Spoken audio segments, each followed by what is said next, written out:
আল্লাহুম্মা হাসিবনি হিসাবান ইয়াসীরা। হে আল্লাহ, আপনি আমাদের হিসাবকে সহজ করে দিন। আল্লাহর কাছে এই দোয়া করতে হবে। রাসূলুল্লাহ সাল্লাল্লাহু আলাইহি ওয়াসাল্লাম তার উম্মতকে এই দোয়া শিখিয়েছেন। কিভাবে আমরা দোয়া করব, রাসূল নিজে আমল করেছেন এবং তার উম্মতকে এই দোয়া শিখিয়েছেন। তাই আমাদের উচিত আল্লাহর কাছে সব সময় এই দোয়া করা, আল্লাহুম্মা হাসিবনি হিসাবান ইয়াসীরা। হে আল্লাহ, আপনি আমাদের হিসাবকে সহজ করে দিন, আমাদের সহজ হিসাব নিন। কারণ আল্লাহ তাআলা যদি কোনো বান্দার হিসাব কঠিন করে নেন, কারো যদি আল্লাহ তাআলা কাউকে যদি পাকড়াও করেন, তাহলে কেউ রেহাই পাবো না। আল্লাহ যদি বলেন, হে বান্দা, কেন তুমি সুদ খেয়েছো, কেন তুমি ঘুষ খেয়েছো, কেন তুমি 5 ওয়াক্ত নামাজ পড়োনি, কেন তুমি পর্দা করোনি, কেন আমার বিধিবিধান পুঙ্খানুপুঙ্খানুভাবে আদায় করোনি, এভাবে যদি আল্লাহ তাআলা আমাদেরকে ধরে বসেন, তাহলে আমরা কেউ রেহাই পাবো না।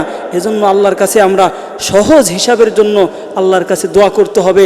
আল্লাহ যদি আমাদের হিসাবকে সহজ করে দেন, তাহলে আমরা পার পাবো, তাহলে আমরা মুক্তি পাবো। অন্যথায় মুক্তি পাওয়ার কোনো রাস্তা নেই।